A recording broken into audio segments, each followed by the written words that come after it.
What's going on, everyone? I'm just a typical, average American here today to react and learn about this video that was recommended to me by a couple of different people, actually. So thank you very much for that. I want to take a look at this. This video is by a YouTube channel called The New Travel, and he is Canadian.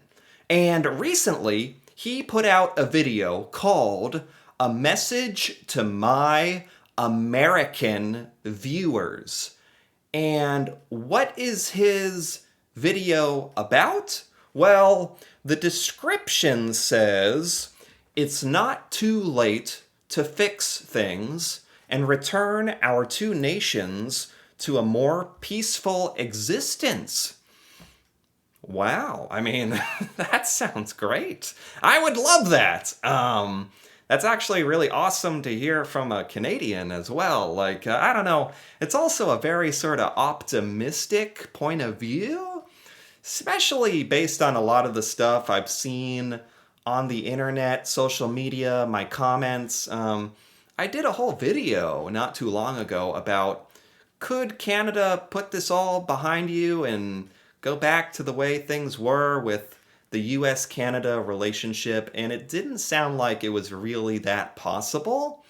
Justifiably so. Like, I totally understand, given all the recent events and the policies and the tariffs, and I mean, it's changing so quickly every day. The crazy news coming out. The other day, Trump announced his new tariff plan for global tariffs, so the entire planet Earth can kind of hate us now.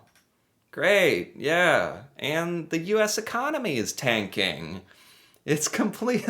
The S&P 500 and NASDAQ, it's all plummeted on this news, and it's enough. I don't know. It's enough to kind of drive you a little insane. But anyway, keeping ourselves together here long enough to get through this video anyway.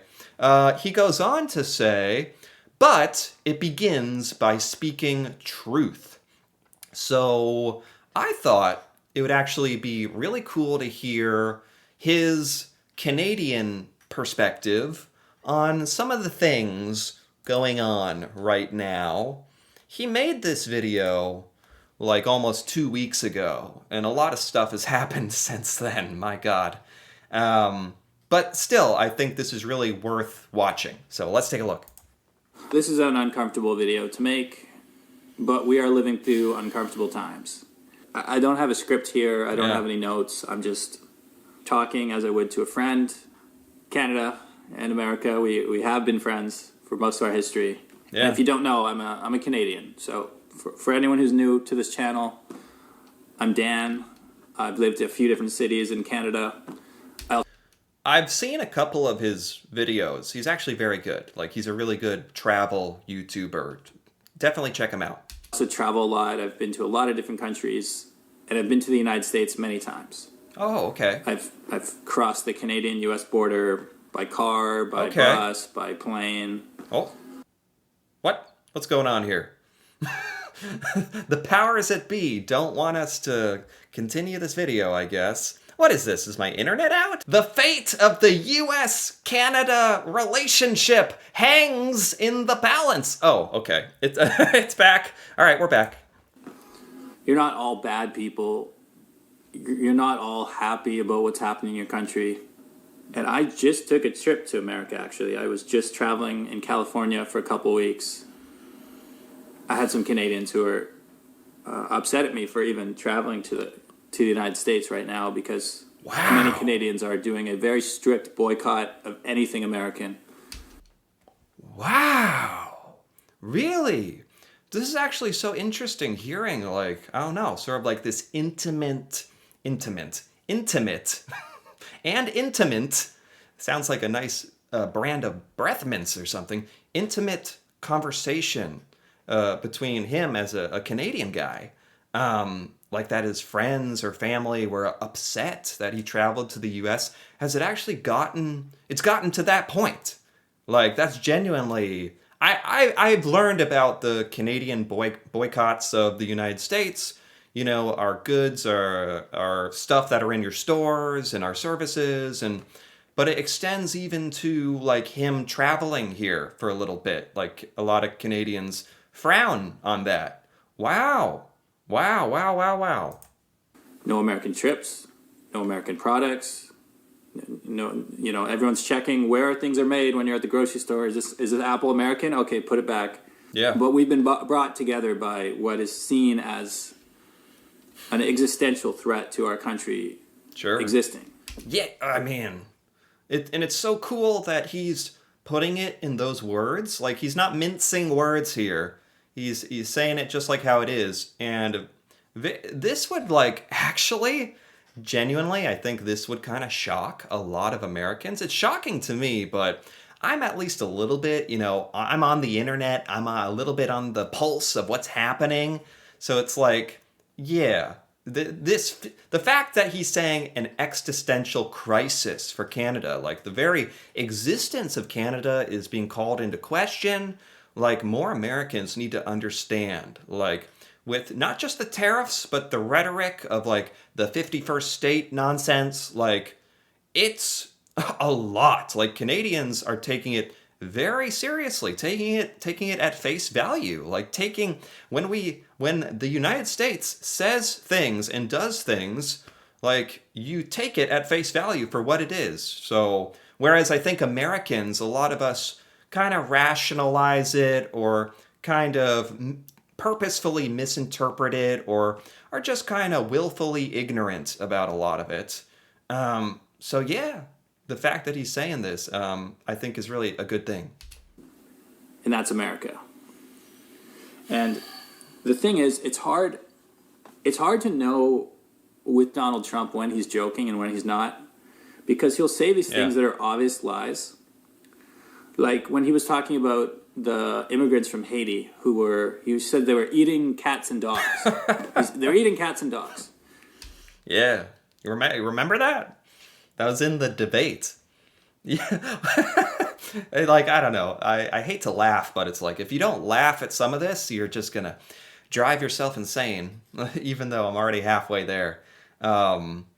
You'd think the whole they're eating cats and dogs would have like kind of tanked his running for president, his campaign. If anything, it just got him more news coverage and helped him in some kind of crazy roundabout way.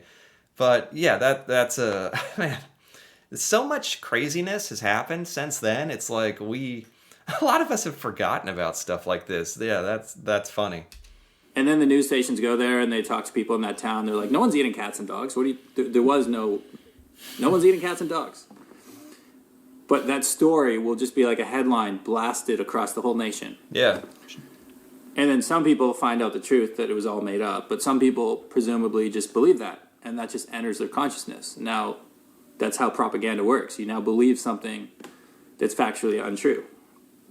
Yeah, and if you go back in time and watch debates from like 10, 20, 30, 40 years ago, like if you watch some of the old debates in black and white, like the debates were so different. Like the people running for president were so polite and like cordial to each other, and they didn't say crazy outlandish things that like couldn't be verified. And yeah, nowadays in this day and age, it's not even just Donald Trump, but there's lots of people like just with the internet and the way media has gone. It's like stuff moves so fast. It's almost become impossible to like keep up with everything. And if maybe it is a tactic for like Trump to say so many things that you can't possibly like counter them all or verify this and this and this and this. I mean, if you go through the painstaking amount of effort necessary, which like would be a good thing, maybe you could get to the bottom of it all. But then he'll throw in something that's like has a little bit of truth to it, or like a half truth, and then something that's totally false, and then something that actually makes sense. And you're like, do I agree with what he's saying? I feel, and yeah, but the madness and the unpredictability has always been kind of part of what he does. And I can just see from Canadian point of view how infuriating that must be. And from Americans' point of view, well, a lot of Americans are cool with it because he was elected president. I don't know. I think from our point of view, we've just kind of gotten used to it, maybe even complacent. Just like, yeah, that's just how it is. Like, after a while, you stop realizing how ridiculous some things are, and you stop. Yeah, that's an easy trap to fall into, for sure. Canada, the initial lie was all these drugs are pouring across Canadian border, and it's unsafe. And Canada, you got to fix your border. That was the lie. Yeah, I remember this when this first happened. I've made videos on this topic in the past.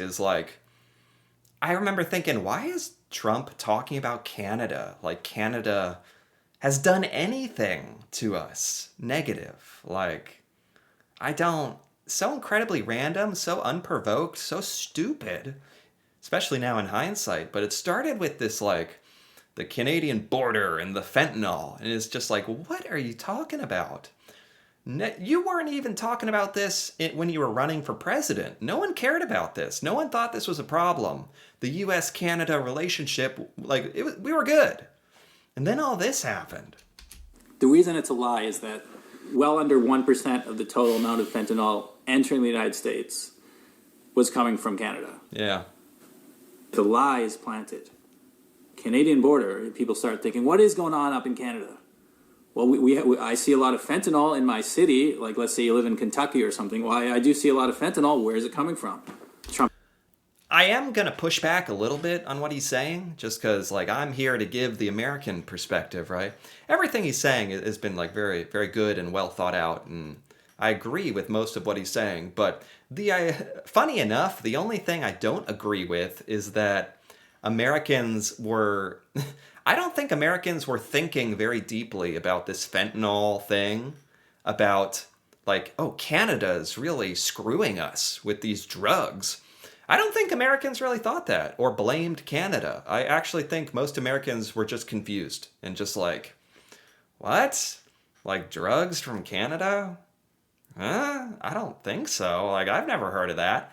That's the impression I got. Now, honestly, I don't speak or represent all of the United States, but from my point of view, that's the reaction I kind of saw. But he might be correct in what he's saying, but I'll just give my perspective on that. Trump says it's coming from Canada. And the Canadians say, actually, that's a lie. We have the stats to prove it. Everything's cool. But then Trump says, doesn't matter. Tariffs on all Canadian goods.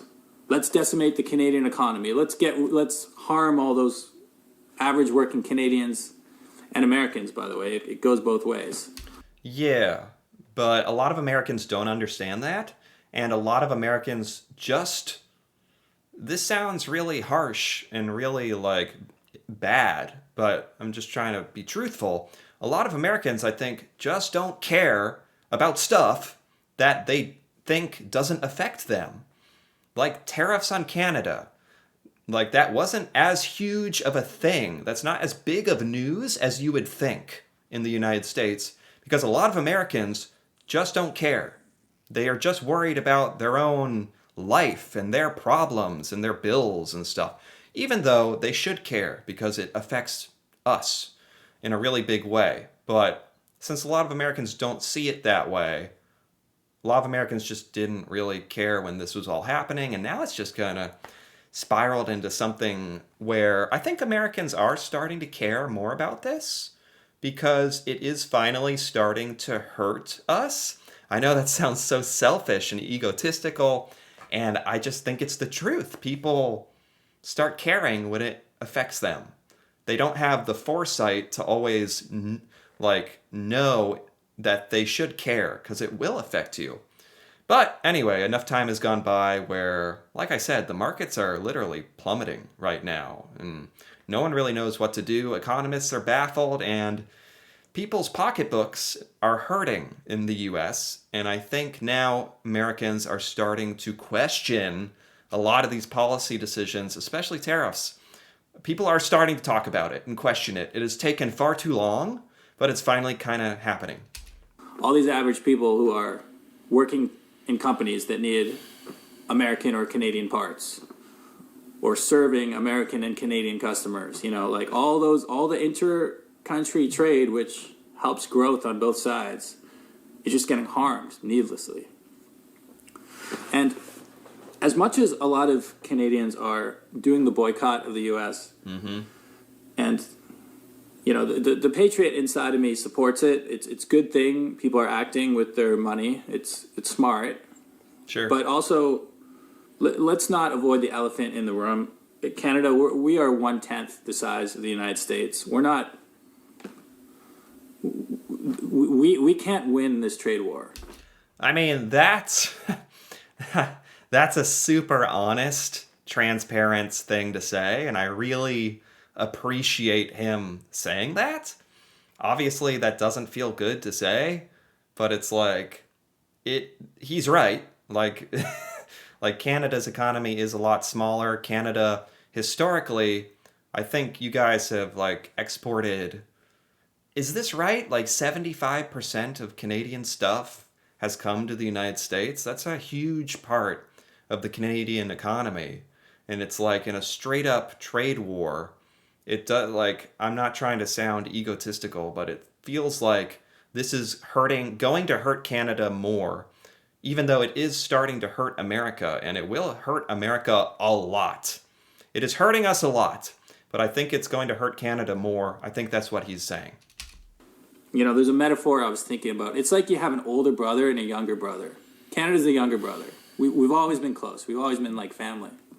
And then the older brother starts talking trash, saying, oh, you gotta like clean your room, like all these problems, all the toys from your room are ending up in my room.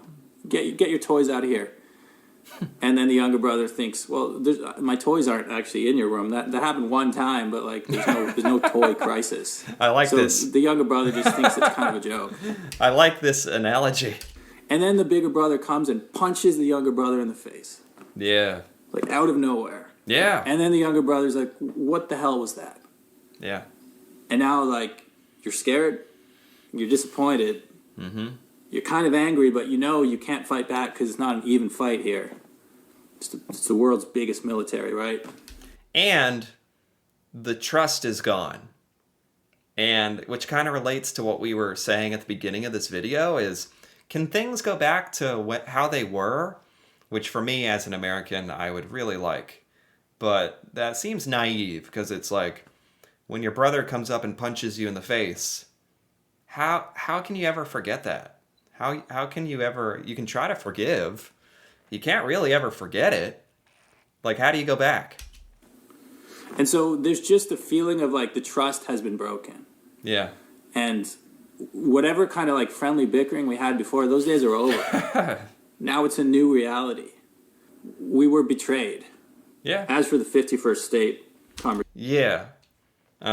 Just before he moves on here, Canada was betrayed. Absolutely. And I think a lot of Americans just don't realize that. A lot of Americans just don't see it for how it is. Because most Americans aren't putting themselves in Canada's shoes. We're putting ourselves in our shoes. If you're in our shoes, we're just the big bad bully that's like punching people in the face. And I think a lot of Americans in a sick way are like, well, I'd rather be the bully than the nerd getting beat up. Like, I know, I guess we're saying some uncomfortable sort of truths here.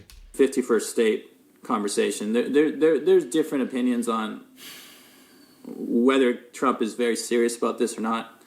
Yeah. I think he is.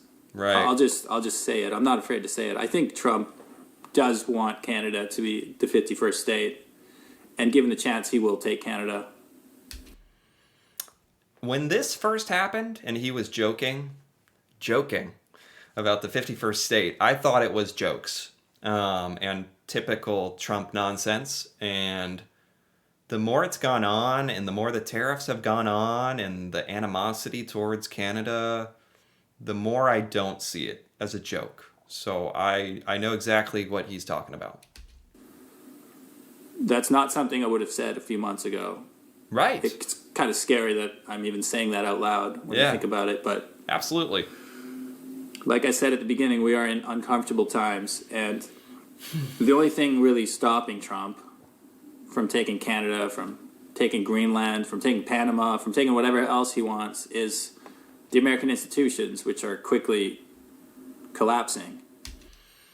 I would also think I have thought what's preventing Trump from literally taking over other countries by military force would be hopefully extreme backlash from the American people. And I maybe that sounds stupid to like Canadians or other people around the world, like, but I still think most Americans would totally disapprove of any of that. Taking over other countries, like, no, that's outrageous. That is beyond outrageous. And I hope there would be outrage, and I think there would in America by Americans. I like to think that. And if we did anything like that, hopefully none of the American people would support it, and the rest of the world would hopefully stand up and help defend Canada or defend any other country that we are like attacking or invading. God forbid. It's crazy to even talk about this. I hope the rest of the world would stop us. Like, it's craziness. The American institutions, which are quickly collapsing. Every day they're slashing budgets. Anyone in the FBI or the CIA who's like not a Trump loyalist is just getting fired and replaced by like a bunch of like weak yes men and yes women who just like literally it's pathetic. Like they're all just kissing Trump's shoes. It's like so it's so cowardly. It's just so cowardly. The scary. Yeah, I mean, I think this is why it's good to like hear outside perspectives, like the Canadian perspective, people outside the United States, because you get like very honest sort of takes like this. But yeah, I think the reason there is an outrage about this in the United States, what he's talking about here, is because it's just like common practice, I guess. Like, is this me rationalizing right now? Maybe. But when a new administration comes into power in the US government, like, they fire all the old people and just put in people that are gonna do exactly what they want and agree with everything they say. That's true for whether it's Republican or Democrat, though. It just so happens in this scenario that it is Republican Donald Trump doing all these bad things. So it's so cowardly. It's just so cowardly. The scary thing is when you look at how Russia and Ukraine has gone down for years before 2022, when Russia like fully brought troops into Ukraine and tried to liberate the Ukrainians, right? Just the tension was building, and there was all this political talk about, oh, there's like far right people in Ukraine, and they want to be Russian anyway. We're going to free the poor Ukrainians. So and then the Russian troops went in, and suddenly were met by this wide scale resistance, and realized, oh, well, why are they fighting back? I thought we were liberating the Ukrainians. You could imagine Trump using a similar path if it actually reached that level in Canada. Wow. The new travel, this guy, he's thought very deeply about this. Like this take in particular, like he's actually run through like how Trump could possibly like justify taking over Canada. This is actually the first time I'm hearing this take. And it makes logical sense, actually. It's actually, wow, holy cow, that's terrifying. If it actually reached that level in Canada, where he would tell Americans, Canada is this failed communist state, they can't secure their borders, all the drugs are coming through Canada, we're going to bring American troops into Canada to free the Canadians and to stabilize the border. Okay. I hear what he's saying, and it's good to think about these things. As an American, and again, this is just my personal views, I don't think most of the American people would be swayed by this. I don't think Americans think this. I don't think most Americans think bad about Canada, even now. Like, even right now, a lot of Americans don't understand the tariffs, don't know why we're doing it. Some don't care. But I think most Americans don't have a negative view of Canada that or that Canada is like weak or dumb or that Canadians want to be part of the United States. Like the rhetoric around the 51st state, the rhetoric Trump has said about Canada should join us, right? Most Americans are like, what? Like, stop. That's no. Even Republicans, even people who are big supporters of Donald Trump, taking Canada as part of the US is just not something people talk about, like in any kind of positive way. Again, like I'm in my own bubble here in America, with the things I hear on social media and see in the news and from people. So maybe maybe my viewpoint is incorrect, but I don't think it's that incorrect, to be honest. I think that's pretty much what I would say to that. And Canadians would say, hey, we're free. We don't actually want that or need that. And the border's fine. And the American media, which is much larger and has all the big news stations, would keep telling Americans to support their cause and to be patriots and to free those poor Canadians who are going to be our 51st state. And then... Well, good news for Canada. If Trump does something, most of the mainstream American news is pretty anti-Trump. Like, will pretty much go against whatever he thinks is a good idea. I don't know if Canadians think that or believe that, but that's my experience. Like, if Trump thinks it's a good idea, most of the news on TV says it's the stupidest thing they've ever heard. Although that begs the question, he did get elected as president, so there's a large number of people in the United States who wanted him in a position of power, but that was because of the illegal immigration and economy. Nothing to do with him taking over Canada. He was not elected because people thought it was a good idea he would take over Canada or anywhere or have tariffs or any of this. So I guess what I'm saying is there is a group of people in the United States that will live or die by anything Trump says and support him to the end of the earth. But I think most people who are like in the middle, moderate, or liberal, or I don't know, apolitical, or just the majority of Americans, I'll say, even some Republicans, just don't agree that taking over Canada is a good idea or like, what's the word, moral, or that Canadians want it, or any of that stuff. So, and I hope that's true. I think it's true, and I hope that continues in the future. But man, I didn't know this video was gonna like go down this, like, I don't know, this road. But it's a really interesting discussion, and I really enjoy the point of view that he's bringing to my attention. And I truly believe a lot of Americans would just go along with it. So that's where we disagree. I don't think a lot of Americans would go along with it, truthfully. He thinks a lot of Americans would go along with it. He has his point of view and his life experiences that justify what he's saying, and I have mine. So I'm totally okay with us disagreeing about this, and it's just a topic of discussion. And God willing, this always remains just a theoretical topic of discussion.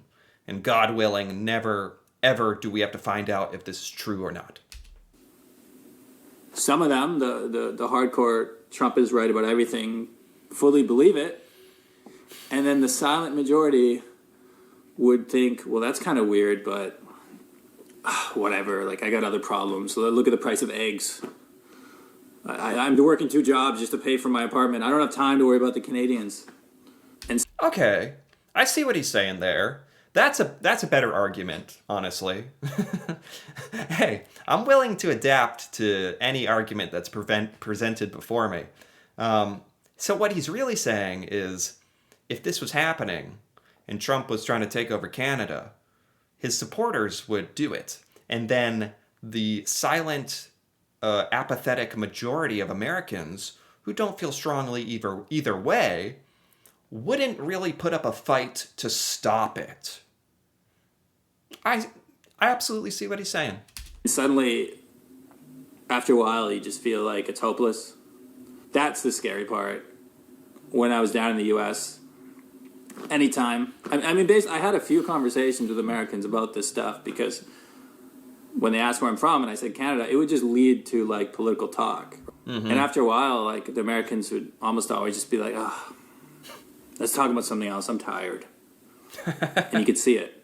Yeah. A lot of Americans are just tired and worn out. Okay. Yeah, that's fair. And also because I think a lot of Americans just don't understand enough about it. And like he's saying, don't care enough about it to talk about it. And it doesn't affect them enough to talk about it. And yeah, I think, amongst ourselves, Americans, we don't really talk about a lot of this America-Canada stuff amongst ourselves. But I could see like him as a Canadian, when he traveled to the US and struck up these discussions, I'm sure Americans would have stuff to say about it. My message is, if you are someone who feels this is wrong, don't get tired and worn out. Not now. Like this is what you train for. You know, like this is the moment when people who believe in freedom and believe in peace and believe that Americans and Canadians should be friends. This is the moment when you actually speak up, when you write to whatever representative you have. Sure. Counter any person you meet who is saying nonsense about Canada. We all got to find a way to speak truth when the lies get bigger and bigger. And yeah. This video is my attempt at doing that. So nice. I will probably take more trips to the U.S. I'm not boycotting your country, but I'm also not staying silent. Wow. Good video. That was just off the dome. That was just off the top of his head. He's obviously been thinking about this a lot. And he has some really great takes and some great Canadian perspectives that I hadn't heard before. So as an American, this was like super constructive, I think, to hear about. And I think the main point of his message to his American viewers, now that we're at the end, he had a lot of different points, but the takeaway, I think, is Americans need to care about this for the sake of Canada. That's at least what he's literally most worried about is not just the economic ramifications of what's happening, but like Canada's survival, and just this fear. And it makes sense to me that Canadians are thinking a lot more about that than Americans. Because it's hard, I think, as Americans. Again, it's weird because we are the aggressor. We're the one, in this scenario, hypothetically, we're the conqueror. It's like, when did the conqueror ever care about what others thought? The conquered. When did they care? They're just like, whatever, good for us. So I think that's the mentality he's really afraid of. And rightfully so. I kind of gave my piece in defense of some topics in defense of Americans, and there's some stuff here where Americans are definitely guilty of. So, I don't know. This is a long, really fascinating discussion, and I really appreciate him putting this on the internet. I don't think it's what he typically does on his channel. So that was really cool that he did this. I really enjoyed this. Anyway, if you enjoyed this as well, feel free to give this video a like or leave a comment with your thoughts on this whole discussion, the Canada-US relationship, your fears, concerns, and thoughts from Canadians out there. That'd be awesome to hear about. And if you're interested in more videos like this, me reacting to Canada and learning about Canadian culture and seeing Canadian things I've never seen, feel free to subscribe for more. And until then, thanks for watching, and see you next time.